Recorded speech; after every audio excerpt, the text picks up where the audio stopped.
For more on our top story, we're joined right now on the set by Saruhan Hatipolu, CEO of Berry Consulting. Welcome, and of course, our very own Sean Calebs, our Washington correspondent. Sean, welcome both gentlemen. Saruhan, how big of a deal are these cuts? And you heard Ginger's package.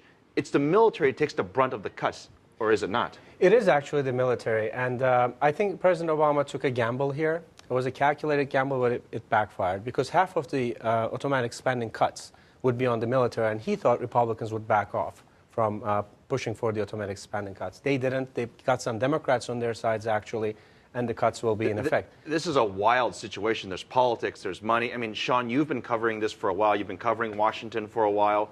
Does this surprise you, what's happening? There's a couple things we have to keep in mind. It is not troops. It's not men and women in uniform who are going to be feeling these cuts. It's the civilians. But that's going to put more pressure on these people at U.S. bases all over the world almost instantly. And think about the trickle-down effect of that. So many of these bases are really perhaps the financial hub of an area. You start cutting civilian employees, they stop spending. You can see what a chilling effect this could have on the U.S. economy. The economists have talked about it, 700,000 jobs in the first year alone, and our economy is not doing that well where we can afford a big hit like this. The White House, a number of politicians have made a number of statements on who's to be affected. You've been covering this for a while. One of your focuses in our next story is about the transportation industry, the airlines, the air traffic controllers, and everyone that has to deal with it. Let's take a listen to what Sean picked up on this.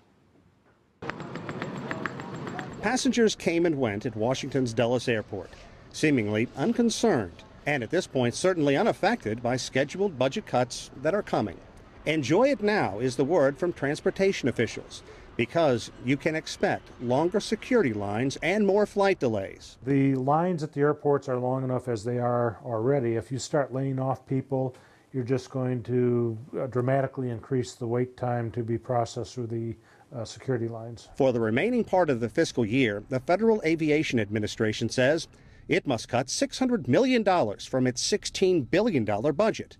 The cuts include furloughing, or making almost all of its 47,000 workers take an unpaid day off every 2 weeks, closing more than 100 air traffic control towers around the country, as well as eliminating the overnight staff at more than 60 control towers around the United States.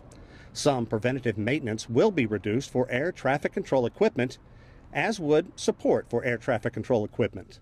The Secretary of Transportation said in a statement, passenger safety remains the priority, and that, quote, we may reduce the efficiency of the national airspace in order to maintain the highest safety standards. Republican lawmakers are frustrated. President Barack Obama is blaming them for the arbitrary 5% cuts across the board and is imploring congressional leaders to come to a more reasonable path of deficit reduction.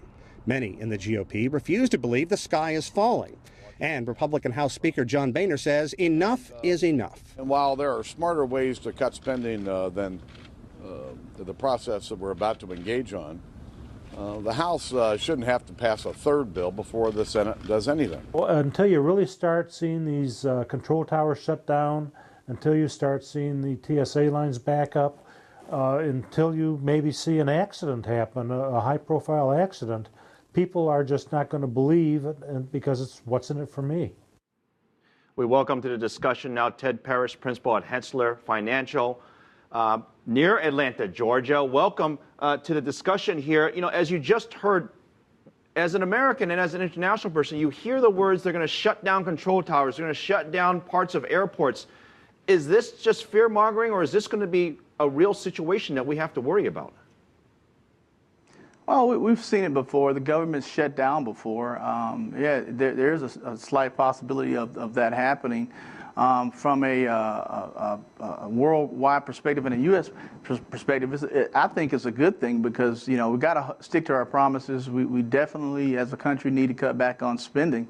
You know, the stock market was up this week in light of, you know, the sequester coming into play today. So I think, you know, that a message needs to be sent to Washington that, you know, we need to cut back on spending. I mean, you know, the sequester, while it's $85 billion, you know, over the rest of the fiscal year, it's not as big of a deal as, you know, the tax cliff that we just face. I think that it's more of a slope, so it's not going to bring the economy to a halt. You know what the real concern is for a lot of folks is that this is the beginning of some sort of European austerity measure, that this might be just the beginning. And so I don't know if you agree with that or not, but you heard what Ted had to say. Do you agree that this has to happen this way?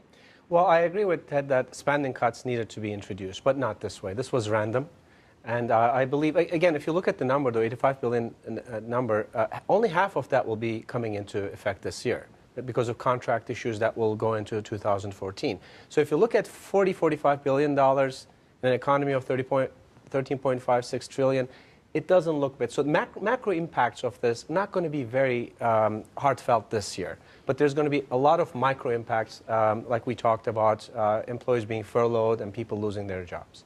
Sean? I think what I hear, I read perhaps the best article. Someone said this is using a meat cleaver instead of a scalpel to attack the budget. And I think that makes a lot of sense.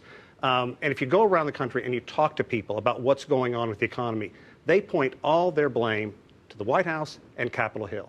It's very frustrating. It is embarrassing on an international platform that these sides cannot get together and come to some kind of arrangement. The Congress takes a week off. The first thing they do when they come running back to the Hill is run to microphones and having competing sound bites. It's your fault. It's your fault. And then Barack Obama today saying this is all plain dumb. It's not helpful. Ted, you heard what Sean had to say. Is this the best solution? Is this the best we've got, or can we do better? Hey, look, I don't trust politicians. I think we need to have turnover in Washington. At least we can all agree on that. I have a feeling. They drag us to the edge every time. I mean, it's the same story. It's like Groundhog Day.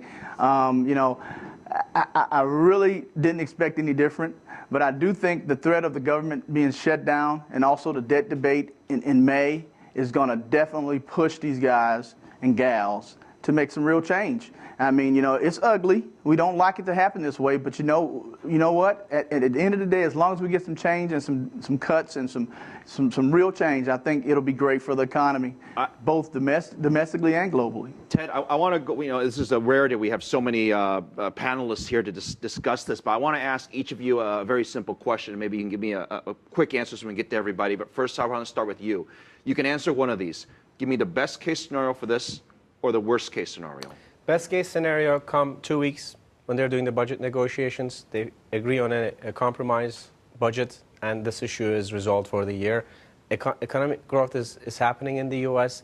This is not the time to impede with that. There's still hope, Sean? Yeah, I agree on the best case argument there. But in a worst case scenario, nothing happens. This drags on. We have the 5% cut across the board, 8% in terms of military spending. And if the sky doesn't fall, then the American public is fed up. Look, we just spent $60 billion bailing out those affected by Superstorm Sandy. So a lot of people say $60 billion here, $85 billion here. What's it matter? Ted? Yeah.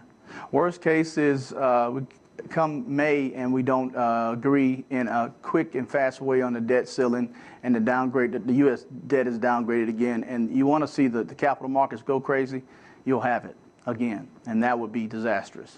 Ted Parrish, thank you very much. From the Hensler Financial, Sabrahan Hatipolu, thank you. And of course, as always, Sean Caleb's here in Washington, D.C. with us. Thank you very much.